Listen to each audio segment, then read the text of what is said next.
All right, let's get right into it. Today we're going to talk about one of the most powerful and honestly one of the most misunderstood ideas in all of biology.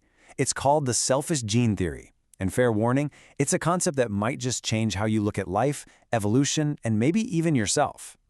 So, let's start with a really uncomfortable question. One that people have been wrestling with forever. If you strip everything away, are we, as people, fundamentally selfish? It's kind of a dark thought, but it's exactly where we need to begin. But here's a wild idea. What if we've been pointing the finger at the wrong culprit all this time? The theory we're digging into today, well, it flips the whole thing on its head. It suggests the main character in the story of evolution isn't us. It's not even the species. It's the gene. So you've got these two totally different ways of seeing the world. On the left, that's what most of us learned in school, right? Evolution is all about survival of the fittest, with animals or whole species fighting it out. But on the right, you have the gene's eye view, and it argues we've been looking through the wrong end of the telescope. It says the real battle isn't between the lions and the gazelles, it's between their genes. And this is the absolute core of the selfish gene theory. It's the idea that you, me, every plant, every animal, we are all just survival machines. Our genes built our bodies for one main reason, to protect them and to get them copied into the next generation. The gene is the immortal blueprint. We're just the temporary car it drives around in. So, what's the game plan here from the gene's perspective? It's actually a pretty simple three-step process. First, genes get together to build a body. That's the vehicle. Step 2, that vehicle, that's you, goes out and does its best to survive in the world. And third, if that vehicle succeeds, it reproduces, copying its precious cargo of genes forward. That's it. That is the entire game. Okay, but wait a minute. This raises a huge question.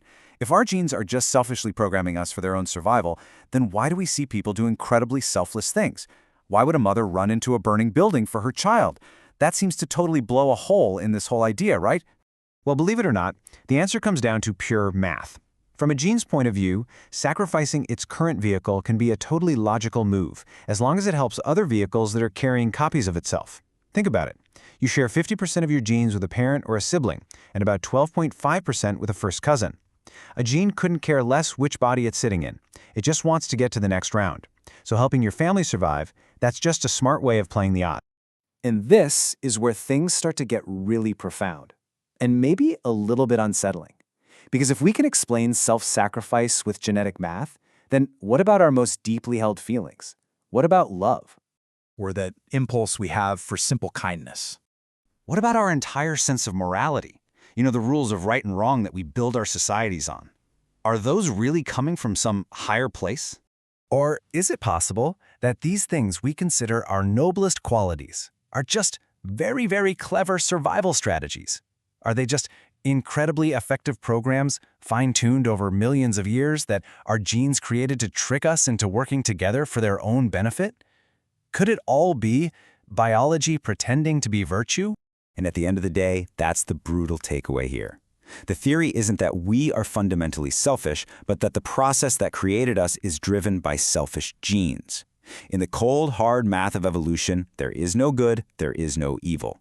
It doesn't care about our intentions. There is only one thing that counts: replication.